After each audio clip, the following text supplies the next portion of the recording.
Faqila wa marriyadul jannah, dan dikatakan apa sih taman-taman surga itu? Kemudian Rasulullah sallallahu alaihi wasallam menyebutkan khilaquz zikir, yaitu apa? Yang mana di tempat tersebut disebutkan, diingatkan nama Allah Subhanahu wa taala. Ketika majlis-majlis tersebut diingatkan agar kita terus bertaat kepada Allah Subhanahu wa taala, dan juga dalam tempat tersebut membahas berkenaan dengan yang halal dan yang haram. Ini merupakan majlis-majlis ilmu. Jadi ketika kita berada di tempat seperti ini, kita harus bergembira. Kemudian salawat dan salam semoga tercurahkan kepada baginda Rasulullah sallallahu alaihi wasallam. Allahumma salli wa sallim alaihi. Alhamdulillah, Rasulullah sallallahu alaihi wasallam telah mengeluarkan kita, telah mengajarkan kita berbagai macam ilmu. Tentunya ilmu yang Allah ajarkan kepada beliau, sehingga kita juga dapat apa? Mengetahui mana yang hak dan juga mana yang batil. Baiklah, pemirsa dimanapun Anda berada, dan juga adik-adik kami ini, saya tentunya selaku wali kelasnya, ya kan, kelas 4 IPS. Baik, nggak bosan kan jumpa dengan Ustadz kan? Nah, belum bosan. Baik, alhamdulillah. Jadi pemirsa dimanapun Anda berada, begitu juga kelas 4, alhamdulillah ini di tangan saya ada salah satu buku, ya. Tentunya ini buku termasuk karya ulama besar. Nama beliau adalah Al-Hafiz Ibnu Hajar Al-Asqalani. Tentunya buku ini tidak asing bagi kita. Jadi judulnya adalah Kitab Bulughul Maram, ya. Nah, jadi kalaulah kita, ya, mengaku cinta kepada Rasulullah sallallahu alaihi wasallam, lantas bagaimana kita mengetahui karakter beliau? Dari mana kita ketahui? Tentunya dari kitab-kitab para ulama, ya. Dan juga kita harus mempelajari apa? Hadis-hadis Rasulullah sallallahu alaihi wasallam. Karena enggak mungkin kita mengatakan saya cinta kepada Rasulullah, ya kan? Tapi kita enggak pernah membaca perkataan Rasulullah. Kita enggak tahu dari mana, begitu kan? Karena pada dasarnya yang dikatakan hadis adalah ma udhifa ila nabi sallallahu alaihi wasallam min qaulin au fi'lin au sifatin au taqrir, ya kan? Yang disandarkan kepada Rasulullah sallallahu alaihi wasallam, baik dari perkataannya qala Allah, gitu kan? Ketika ada para sahabat mengatakan sami'tu. Kemudian apa lagi? Kita mengetahui dari perbuatan Rasulullah sallallahu alaihi wasallam ketika para sahabat mengatakan ra'aitu Rasulullah sallallahu alaihi wasallam, berarti tanpa disadari beliau telah melihat bagaimana karakter, bagaimana kelakuan Rasulullah sallallahu alaihi wasallam dalam kehidupan sehari-hari. Nah, oleh karena itu kita akan membahas sedikit, ya, berkenaan dengan salah satu kitab, ya, Kitab Bulughul Maram, dan kita tentunya akan membahas, ya, kepada ada salah satu buku di dalam buku ini namanya Kitabul Jami'. Apa? Kitabul Jami'. Karena pada dasarnya buku ini tentunya ada tahapan-tahapannya. Diawali daripada Kitabut Taharah, kemudian Kitabus Salah, Kitabus Siyam, Kitabul Haji, sampai nanti kepada kitab yang terakhir di belakangnya, judulnya adalah Kitabul Jami'. Baik, pada Kitabul Jami' berkenaan dengan babul adabi.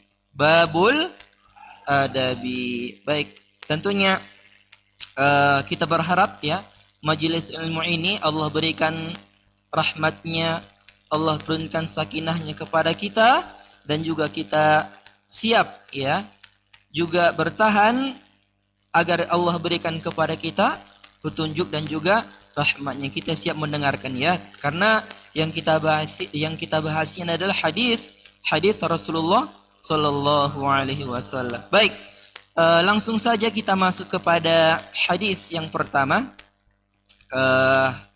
Jadi kalau ada yang perlu dicatat ya, karena nanti insya Allah syarahnya akan saya jelaskan. Jadi kalau ada yang perlu dicatat, ya kan? Karena tentunya dalam konsep kita di sini ya di pesantren apa? Al ilmu saydun. Ilmu itu adalah buruan, ya kan? Wal kitabatu qayyiduhu, dan tulisan adalah pengikatnya. Lidzalika yuqal qayyid suyudaka bil hibalil wathiqah. Maka ikatlah, ya kan, buruanmu itu dengan ikatan yang sangat kuat. Faminal hamaqati an tasida ghazalatan wa tatrukuha bainal khalaiqi taliqatan. Dan termasuk orang yang kurang akal, al-ahmaq begitu ya, bisa juga dikatakan yang bodoh apa? Ketika dia mendapatkan suatu buruan, tapi buruan itu di mana? Ditinggalkannya begitu saja tanpa diikatnya. Jadi cara mengikat ilmu dengan apa?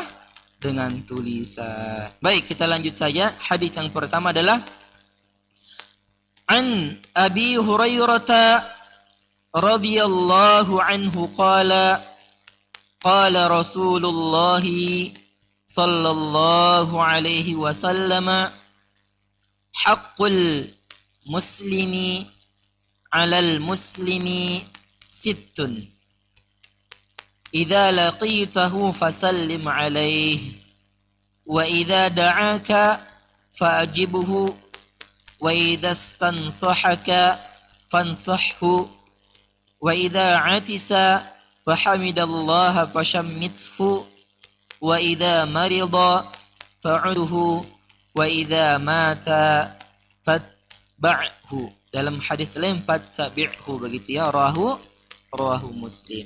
Baik. Jadi di sini hadis ya yang diriwayatkan, yang disebutkan ya, datang dari sahabat Rasulullah sallallahu alaihi wasallam yang bernama Abu Hurairah. Apa kata beliau? Qala Rasulullah sallallahu alaihi wasallam, bahwasanya Rasulullah sallallahu alaihi wasallam bersabda, haqqul muslimi ala muslimin sit, ya. Hak sesama kaum muslimin dengan muslim yang lainnya ada 6, gitu kan? Hak sesama kita, sesama kaum muslimin ada 6. Apa yang pertama? Idza laqitahu fasallim alaihi, ya. Apabila kita berjumpa dengan teman-teman, dengan saudara-saudara kita muslim lainnya, apa hendaklah kita mengucapkan salam. Ya kan?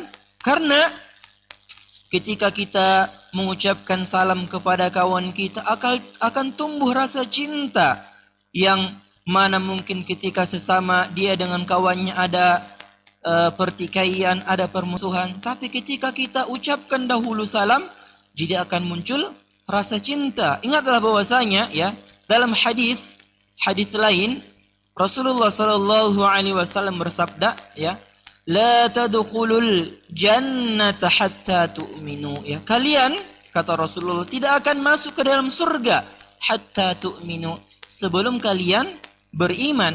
Nah, tentunya beriman di sini adalah iman yang sempurna, ya kan?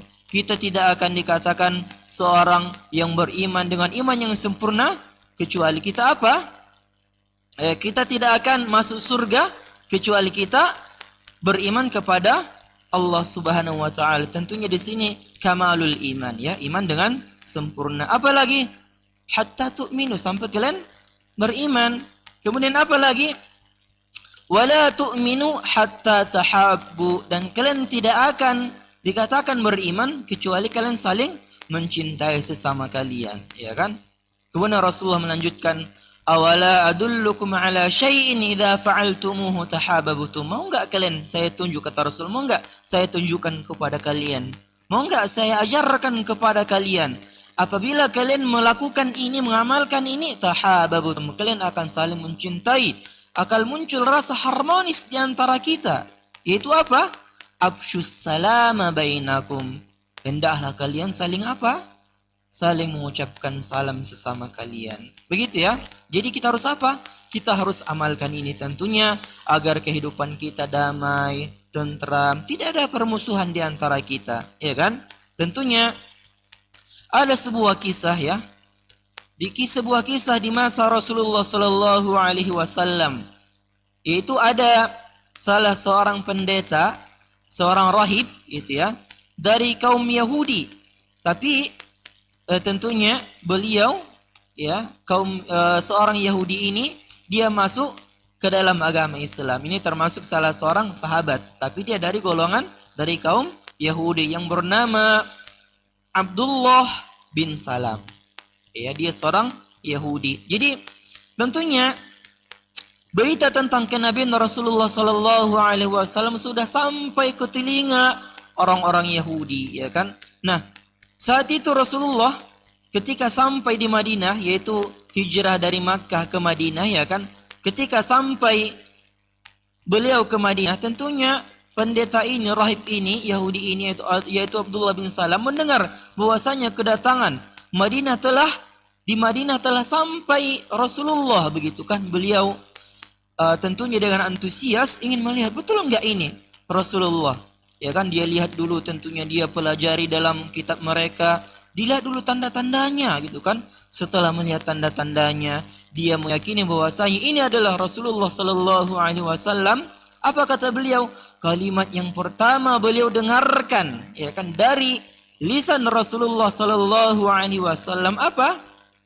Ayyuhan nas, afshus salam wa at'imut ta'am wasilul arham wasallu bil laili wan nasu niyam tadkhulul jannata bisalam. Semuanya akhiran mim, ya kan?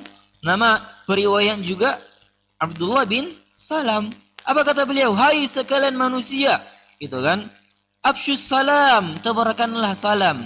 Wa at'imut ta'am, dan hendaklah kalian saling memberikan makanan kepada orang yang membutuhkan. Wasilul arham, dan jadilah tali silaturahim, ya kan? Wasallu bil laili wan nasu niyam, dan salatlah kalian di tengah malam, pada kegelapan malam, yaitu ketika manusia sedang terlelap dalam tidurnya. Apa balasannya? Tadkhulul jannata bisalam, niscaya kalian akan masuk ke dalam surga dengan selamat. Begitu ya. Jadi tentunya fadilah berkenan dengan mengucapkan salam ini sangatlah banyak, ya. Dan juga ketika seseorang mengucapkan salam, ya, itu merupakan sunnah, insyaallah berpahala. Tapi menjawabnya, namanya kita sudah didoakan kebaikan, assalamualaikum, keselamatan atas kamu, ya kan? Dan kita wajib menjawabnya tentunya dengan apa? Waalaikumsalam warahmatullahi wabarakatuh, ya kan? Jadi hendak apa? Kita mengucapkan ini agar tumbuh rasa harmonis, rasa ketentraman, dan tentunya kehidupan kita agar Allah berikan keberkahan. Begitu ya, ini yang pertama. Kemudian apa lagi? Wa idza da'aka fa'ajibhu, ya. Apabila kalian diajak, maka datangilah. Diajak di sini dalam arti kata apabila kalian diundang ke dalam suatu walimah, tentunya hendaklah kita apa? Kita mendatangi walimah tersebut. Karena untuk menghargai tuan rumah, ya kan, kita harus mendatanginya. Dan ini juga berkenan dengan kehidupan sosial manusia, gimana biar masyarakat tersebut aman, damai, ya kan? Bagaimana perasaan kita sudah mengundang seseorang tapi dia tidak datang kepada undangan kita? Tentunya ada rasa kekesalan, ada rasa kekecewaan dalam kita. Jadi biar apa? Agar tumbuh, ya kan, ketentraman, solidaritas tinggi dalam masyarakat tersebut, kita wajib apa? Mendatangi walimah, undangan tersebut, ya kan? Jadi kalau kita tidak mendatangi ini, tentunya telah menyelisih Allah dan Rasulnya. Nah, jadi dalam hadis lain bisa mungkin kami berikan bahwasanya Rasulullah Shallallahu Alaihi Wasallam, apa kata beliau? Ini dalam hadis lain apa? Syarrut ta'ami ta'amul walimah, ya. Seburuk-buruk makanan adalah makanan yang dihidangkan ketika walimah, ketika ada pesta, baik itu pesta pernikahan, pesta khitanan. Jadi Rasulullah katakan syarrut ta'am, ini adalah seburuk-buruk makanan yang dihidangkan dalam walimah. Tentunya apa penyebabnya, begitu kan? Ada sebabnya tentunya, ya. Yud'a ilaihil aghniya, Karena dalam walimah biasanya, dalam pesta biasanya yang diundang adalah orang-orang kaya. Iya kan? Jadi kalau kita hanya mengundang orang-orang kaya, inilah yang menyebabkan makanan tersebut seburuk-buruk makanan menjadi makanan yang paling buruk. Kenapa lagi? Wa yutrakul masakin, dan mereka tidak mengundang orang-orang miskin, orang-orang yang membutuhkan, karena pada dasarnya kalau orang-orang kaya kan mereka sudah memiliki makanan keseharian dalam rumah mereka. Sebenarnya mereka nggak butuhkan walimah. Tapi yang layak harusnya kita undang siapa? Orang-orang miskin, orang-orang fakir, yang kadangkala dalam sehari mereka hanya bisa makan cuma pagi doang, kadang cuma malam. Mereka tidur dalam keadaan lapar, ya kan? Jadi biar makanan tersebut, biar nggak jadi syarrut ta'am, kita undang orang-orang yang membutuhkan juga, ya kan? Jadi kemudian Rasulullah melanjutkan, faman lam ya'tid da'wah, ya. Siapa yang tidak mendatangi undangan, apa? Faqad 'asallaha wa rasulah, maka dia telah bermaksiat, telah melanggar, ya, tidak mematuhi Allah dan Rasulnya. Makanya oleh karena itu ketika kita, ya, diundang kepada kerabat kita, baik itu pesta, kalau memang tidak ada di sana pelanggaran syariat Islam, ya kan? Tidak ada mungkin biduan-biduan yang joget sana kemari, ya kan? Ini bahaya ini, ya enggak? Nah, jadi kalau enggak ada yang menyelisih syariat Islam, alangkah baiknya kita penuhi undangan tersebut, ya. Ini berkenaan dengan idza da'aka fa'ajibuhu. Baik, kemudian lanjutannya adalah wa idzastansahaka fansahhu, ya. Apabila saudaramu muslim meminta nasihat kepadamu, maka berikanlah dia nasihat, ya. Tentunya nasihat tidak menyudutkan dia, tidak menghakimi dia, karena siapa sih yang enggak punya masalah? Siapa sih yang enggak ada kegalauan dalam kehidupannya, ya kan? Jadi kalau ada saudara kita yang membutuhkan nasihat, ya fulan, ya akhi, berikan aku nasihat, berikan nasihat yang baik. Karena ini juga sesuai dengan perintah Allah Subhanahu wa taala dalam surah Al-Asr. Apa itu? Wa tawasaw bil haqqi wa tawasaw bis sabri. Hendaklah kalian saling menasihati kepada kebenaran dan juga apa? Saling menasihati dalam kesabaran. Tentunya agar seseorang itu tidak merugi dalam surah Al-Asr ini, ya kan? Kita harus saling memberikan nasihat sesama kita, apalagi kepada kawan kita yang membutuhkan nasihat. Mungkin dia lagi galau, lagi banyak masalah, berikan nasihat tanpa menyudutkan dia agar tumbuh lagi semangat pada dirinya, ya kan? Karena bisa jadi ketika seseorang banyak masalah, inilah menyebabkan ada yang bunuh diri, ya kan? Iya enggak? Iya, ada lagi mungkin. Biar enggak terjadi seperti ini, ya, tentunya berikan dengan qaul al-layyin, dengan ucapan-ucapan yang lembut, dengan ucapan-ucapan yang baik tanpa menyudutkan dia. Karena kalau disudutkan bisa jadi bukan malah dia merasa tenang, ya kan? Bukan lagi dia merasa kawan, bisa menyebabkan permusuhan. Jadi ucapkan, berikan nasihat dengan perkataan yang baik. Walidzalika wa idzastansahaka fansahhu, ya, apabila saudaramu meminta nasihat, berikan dengan nasihat yang baik tentunya, ya kan? Kemudian apa lagi? Wa idza atisa fahamidallaha fashammithu, ya. Apabila ada saudaramu, ada kawanmu yang bersin, hacim gitu kan? Atau gitu. Sama enggak itu? Sama. Itu batu. Tapi kalau hacim gitu kan, itu namanya ini bukan batu, ya. Apabila saudaranya bersin, maka tentunya yang bersin ini mengucapkan alhamdulillah. Tapi kalau nggak diucapkannya alhamdulillah, ya mau ngapain, ya kan? Ya enggak? Tapi kalau dia mengucapkan hacim gitu kan, alhamdulillah katanya, maka ucapkanlah yarhamukallah, ya kan? Semoga Allah memberikan rahmat kepadamu. Jadi orang yang bersin ini juga mengucapkan apa? Yahdikumullahu wa yuslihu balakum. Jadi ini tentunya agar apa? Seperti sepele gitu kan? Kayaknya sepele, tapi hal-hal yang sepele ini bisa menumbuhkan keharmonisan, ya kan, dalam kehidupan sosial kita. ya kan? Nah, jadi tentunya seperti itu ya. Kalau ada kawan kita yang bersin, kita doakan, kita jawab bersinnya. Kemudian apa lagi? Wa idza marida fa'udhu, ya. Apabila ada kawanmu, ada teman kita, dia kenapa? Marida, dia sakit, maka fa'udhu, dan datanglah untuk menjenguknya. Ya kan? Tentunya setiap di antara kita pasti pernah merasakan sakit, ya kan? Karena sehat dan sakit silih berganti. Kadangkala hari ini kita sehat, besok belum tentu sehat. Jadi kalau nggak sehat, sakit. Nah, lantas bagaimana ketika ada kawan kita yang sakit?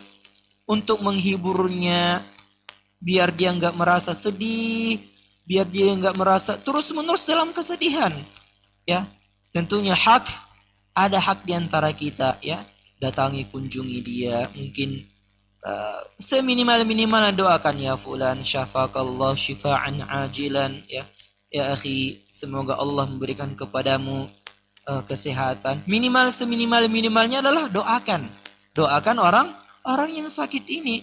Kalau mungkin bisa ditambah bawa beberapa buah, ya kan, bawa roti mungkin, biar dia merasa senang, ya kan.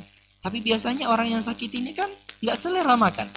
Tapi kita nggak tahu, ya kan, mungkin dari makanan yang kita berikan, ya buah yang kita berikan, jadi dia agar apa? Agar tumbuh lagi semangatnya menjalani kehidupan, agar termotivasi. Oh, saya insya Allah bisa sehat, gitu kan. Jadi dengan mengunjungi kawan kita yang sakit ini, ya, tentunya niscaya Allah juga akan apa? Memberikan keberkahan kepada kita. Karena termasuk mengunjung yang sakit, ya, selain kita merasakan menghibur orang yang sakit ini, seakan-akan kita juga ingat bahwasanya kita nggak selamanya sehat loh, gitu kan. Suatu saat juga kita akan sakit. Karena kebaikan yang kita berikan insya Allah akan berbalas kepada diri kita, ya kan. Agar kita sadar bahwasanya nikmat sehat, ya kan. Nah, apalagi, ya, yang terakhir, wa idza mata fatba'hu, ataupun dalam hadis lain fattabi'hu. Apabila ada saudara kita yang meninggal dunia, hendaklah kita ngapain? Kita datang, dalam arti kata, ya kan, bukan menjenguk, mengelayat bahasa kita, ya. Dalam arti kata ngapain? Datang untuk ta'ziyah, ya.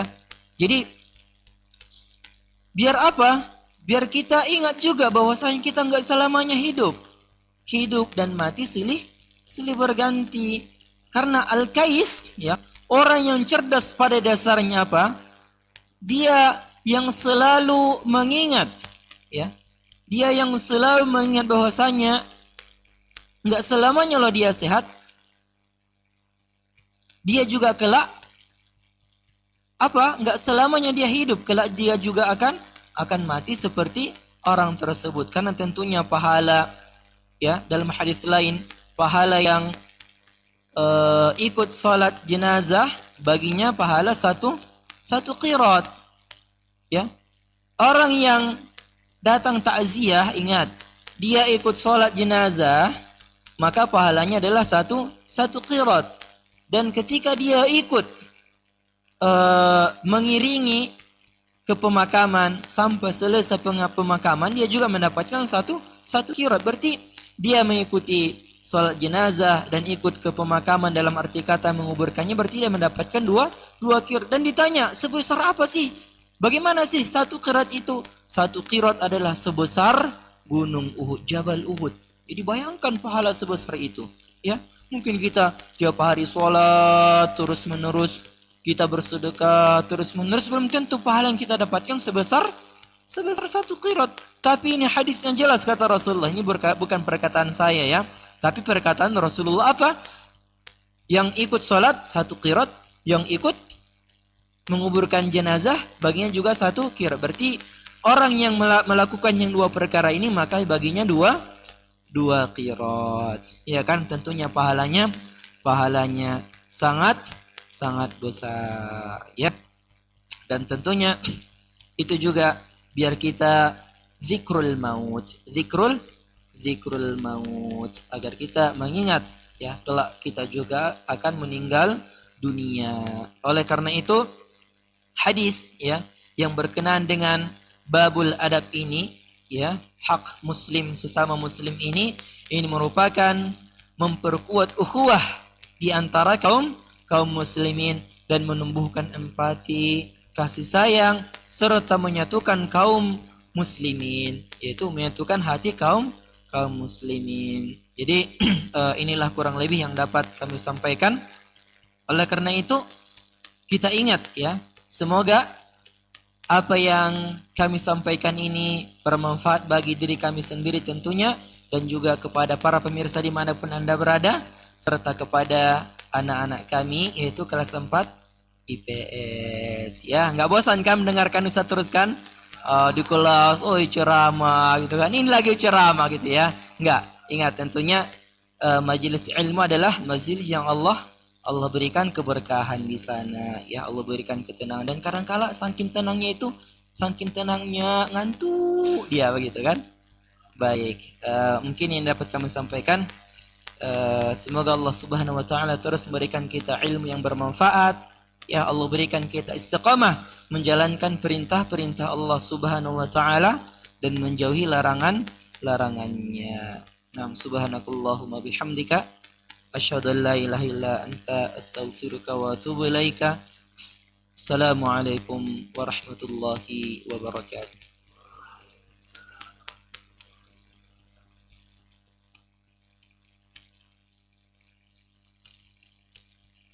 Okay.